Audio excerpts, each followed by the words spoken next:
যদি মোবাইলের মাধ্যমে যার যার মার্কায় ভোট দিতে পারি, মোবাইল থাম নির্বাচন, আমরা যদি আঙ্গুলের ছাপের মাধ্যমে আমরা যেভাবে এখন পাসওয়ার্ড আমাদের যার যার ভোটার আইডি নাম্বার পাসওয়ার্ডের মধ্য দিয়ে যার যার পছন্দ মতো দলের মার্কায় আমরা ভোট দিতে পারি, তাহলেই কেবল জনগণের প্রত্যেকেই নিরাপদে ঘরে বসে ভোট দিতে পারবেন।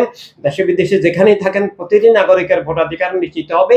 এভাবে সবার ভোটাধিকার নিশ্চিত হওয়ার মধ্যে দিয়েই গণতন্ত্র এবং রাষ্ট্র সুরক্ষিত হবে, সবার মতের প্রতিফলন ঘটবে।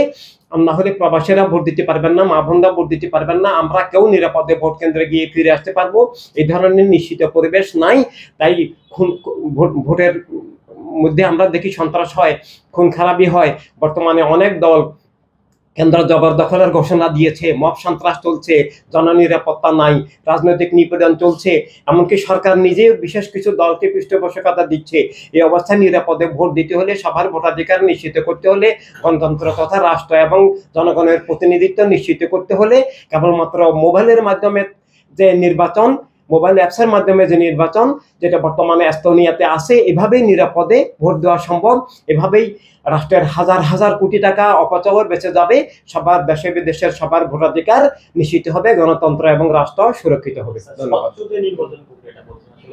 বিগত সরকারের আমলে তো তারা জোর দখল করে নির্বাচনে ভোট দিতে পারেনি। আপনার কি মনে হয় এখন যে পরিস্থিতি, এবারও কি স্বচ্ছ নির্বাচন হবে? স্বচ্ছ নির্বাচন হতে হলে সরকারকে দলনিরপেক্ষ পক্ষপাত মুক্ত হতে হবে। যেহেতু বর্তমান সরকার এখন দলনিরপেক্ষ নন, পক্ষপাত দুষ্ট হয়ে গেছেন, পক্ষপাত মুক্ত নন। কিছু দলকে তারা প্রশ্রয় দিচ্ছেন, কিছু দলকে তারা উপেক্ষা অবহেলা করছেন। এইভাবে বর্তমানে সরকারের কারণে সেনাবাহিনী, পুলিশ প্রশাসন কোনো কিছুই আর এখন দলনিরপেক্ষ নাই এবং সামাজিক নিরাপত্তা নাই। তাই তাদের মাধ্যমে সুষ্ঠু নির্বাচন, নিরপেক্ষ নির্বাচন একেবারেই অসম্ভব। যদি সুষ্ঠু নির্বাচন হতে হয় তাহলে তাদের উপদেষ্টা পরিষদ থেকে দলীয় লোকদেরকে অবশ্যই অব্যাহতি দিতে হবে, সব দলকে নিয়ে কাজ করতে হবে, সবার সভা সমাবেশের অধিকার দিতে হবে।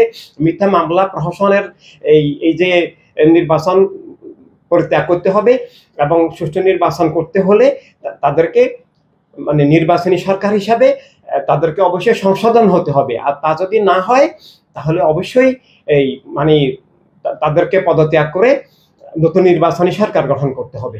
ধন্যবাদ।